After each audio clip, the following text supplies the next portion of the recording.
पर वोटिंग जारी है। दोपहर 1 बजे तक 50.26% वोटिंग हो चुकी है। आप यकीन करें कि 50.26% वोटिंग का मतलब है, और वो भी दोपहर 1 बजे तक, जिसमें अभी लगभग आधा ही समय हुआ है। सुबह 7 बजे से वोटिंग शुरू हुई थी और 6 घंटे के अंदर यह वोटिंग यहां तक पहुंची और 5 घंटे का अभी और समय बाकी है। तो दतियावासी इस बार क्या नया रिकॉर्ड बनाने की ठान चुके हैं? अब यहां पर कई अन्य तरह के सवाल भी उठ रहे हैं। उन सियासी सवालों का भी जवाब तलाशने की कोशिश करेंगे, लेकिन इस बीच मतदान में लोगों का इस तरह बढ़ चढ़कर हिस्सा लेना, आप देखिए किस तरह के हालातों में भी लोग वोट डालने के लिए आ रहे हैं।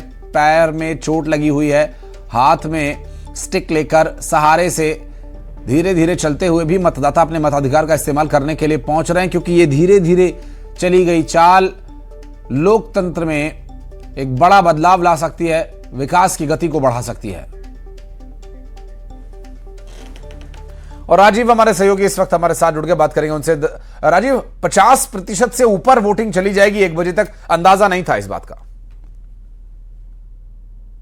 जी बिल्कुल अंदाजा नहीं था कि 50% से ऊपर वोटिंग 1 बजे तक ही हो जाएगी, और बिल्कुल अंदाजे से परे है। बढ़ चढ़कर मतदाता लगातार मतदान करने के लिए पहुंच रहे हैं मतदान केंद्रों पर। हमने सुबह 7 बजे से देखा लंबी लंबी कतारें लगी हुई हैं, चाहे वो शहरी इलाका हो चाहे वो ग्रामीण इलाके हैं। जितने भी मतदान केंद्र है सभी पर बढ़ चढ़कर मतदाता अपने बारी का इंतजार कर रहे हैं। कतारबद्ध होकर मतदान करने के लिए वो काफी देर तक इंतजार करते हुए नजर आ रहे हैं। और वहीं महिलाओं की बात करें तो पुरुष से कहीं भी पीछे नहीं है, और तकरीबन 50,000 की संख्या में मतदान महिलाएं कर चुकी हैं। जी जाहिर है राजीव, लेकिन अभी तक जो मौसम रहा, उमस भरी गर्मी और इस तरह की चुनौतियों के बीच लोग वोट डालने के लिए आ रहे हैं।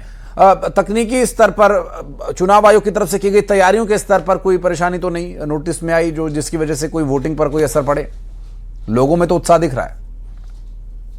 तक तो इतनी कोई समस्या अभी नहीं आई। कुछ मतदान केंद्रों पर सुबह ईवीएम मशीन में खराबी आई थी, लेकिन वो जल्दी ठीक कर दी गई और मतदान कहीं भी प्रभावित नहीं हुआ। कहीं भी जितने भी मतदान केंद्र हैं पूरी तरह से सुचारू रूप से चल रहे हैं, और लगातार वोटिंग परसेंटेज भी बढ़ रहा है, जिससे अंदाजा लगाया जा सकता है कि कहीं कोई दिक्कत नहीं है, किसी भी प्रकार की कोई ऐसी खबर नहीं है जिससे वोटिंग कहीं भी प्रभावित हो सके। जी, और बहुत शुक्रिया आपका राजीव इस पूरे मामले पर जानकारी देने के लिए। आप नजर बनाए रखिएगा, हम फिर लौटेंगे और डिटेल्स के लिए।